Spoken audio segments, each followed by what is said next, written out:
Central City Opera House. Some of the people in this room have been to the Central City Opera House. And as a child, I had the opportunity to go into the Opera House and explore all the corners of that Opera House. But I still go to the opera, but my husband, who I'm about to introduce, won't go with me to the operas in Central City. His reason is that the altitude is too high. Stand up, Tom.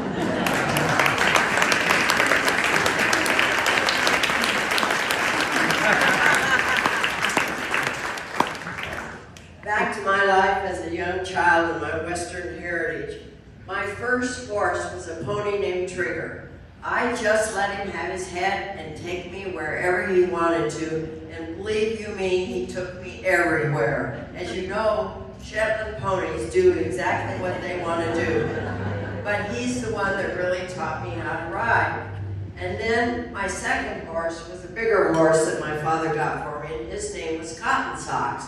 I rode him for quite a few years, and he was put out to pasture during the winter, and some hunters shot him and killed him. So I was devastated. So to cheer me up, my father asked me to race his mule on the racetrack at the El Paso County Fair. Well, that was very frightening for me, but I did it. But speaking of the El Paso County Fair, I have a friend here I'd like to introduce. Her name is Barbara Glazier Fairburn. She's from Phoenix. Would you stand up, Barbara? So, speaking of the El Paso County Fair, Barbara and I entered the greased chicken catching contest. And we caught the chicken, of course. So here we are with this live chicken. Didn't know what to do with it, so my father taught us how to kill the chicken by wringing its neck, which was pretty bad for us to see. And then her mother showed us how to burn the feathers off the chicken and cook it. And I've never been able to look at a chicken the same way.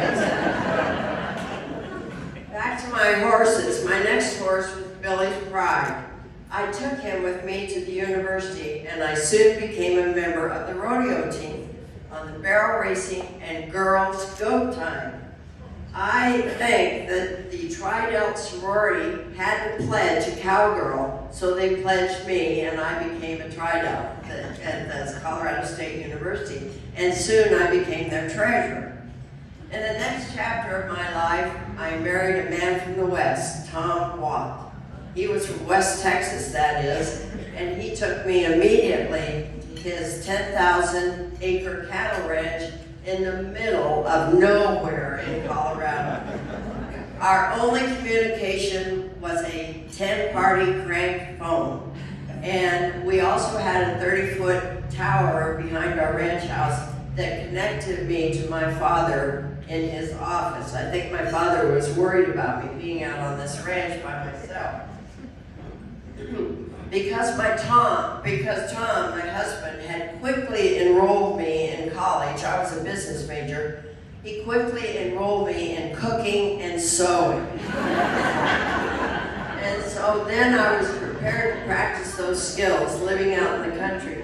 There were no restaurants close by, and the gas station, grocery store, and post office was a 24-mile round trip on a very winding dirt road.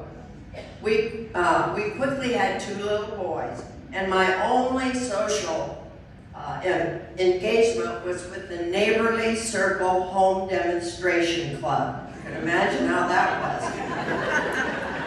But then I joined the Cowbells, which is the auxiliary to the Cattlemen's Association. That made sense because we lived on a cattle ranch. But what didn't make sense to me is that my mother-in-law in Fort Worth decided I should join the Colorado Springs Junior League.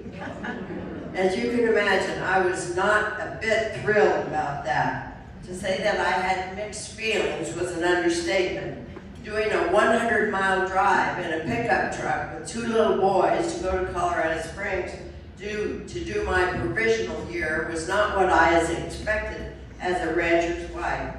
The only thing that I knew about the Junior League was that the women wore pearls, cashmere sweaters, and drank wine, and tea, of course. My mother-in-law told me that an invitation to the Junior League was highly coveted by many women, and to turn it down, it was like turning down an invitation to the White House. So I joined. Life on the ranch included going to the basement to escape tornadoes, the life-threatening threat of a 100-year flood, and also nearly being swept away by that flood. Enough rattlesnakes in our yard that it made the front page of the newspaper. My life on the ranch included herding cattle at a gallop on my horse, and then going back and cooking the meals for the cowboys. So that was my life on the ranch. Joining the Junior League was my first introduction on how to be organized as a volunteer. I was sent to San Francisco to learn the fine points of management by objections. Soon I became the treasurer of the Junior League, and then we moved to town, and I was off to my life as a volunteer.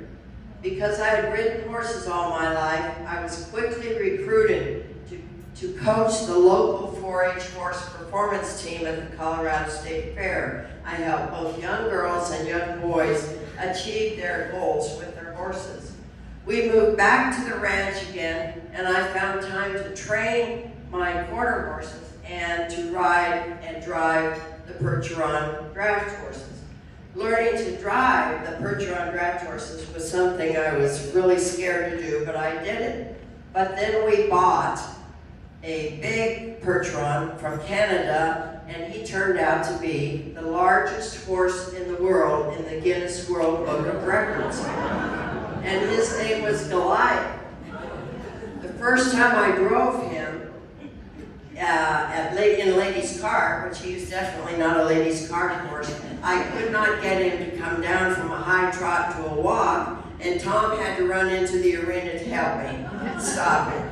But after that, I only drove him as a team, so it worked out pretty well. I spent my teenage years at Rancho de los Caballeros riding horses with Judy Wright Schuster and watching little Rusty and Susie Gann terrorize the guests at the ranch. I remember Edie Gann driving Judy and I to the Flying E Ranch. They had a new hayloft there, and we went there for square dance, and we wore our squad dresses. If some of you probably remember the squad dresses. Edie Gann also chaperoned us, and we were not allowed to do anything unless Edie Gann, that's Rusty and Susie's mother, would allow it. We always had to eat in the children's dining room at Los Cab. You probably remember that, Judy. And our counselor was Jody Anderson. Some of you remember her. My mother spent time shopping at what was called the Bustle, and it's the forerunner of Serape Blue. All the women shopped at the Bustle. In 1999, we moved to Wickenburg, Arizona. We moved to Wickenburg. I had heard about the women's riding group, Las Damas. Soon, Marilyn Leopold invited us to dinner and informed me about the riding group Las Damas and that I should join it. So my friend Betsy Dival sponsored me, and I joined Las Damas, and I've been a member ever since. And a couple of weeks ago, they made me their lifetime honorary member for an award I was really thrilled about. Didn't know anything about it.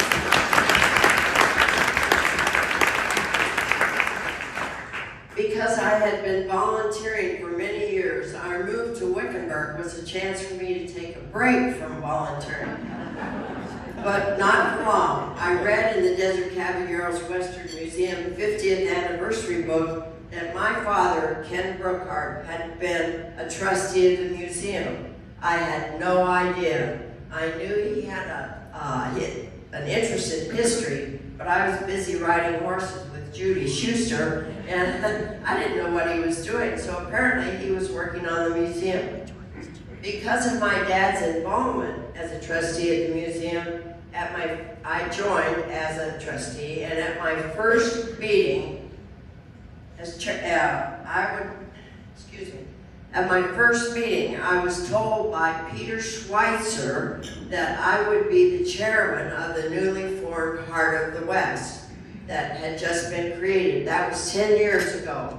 I'm still the chairman. I'm proud to say that the gala has raised over $500,000 for the museum.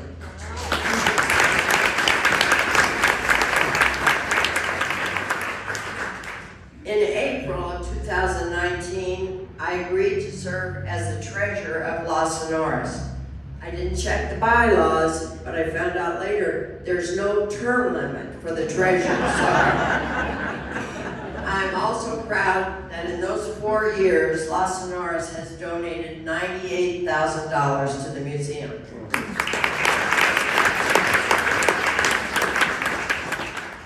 In closing, I would like to dedicate this award to my father.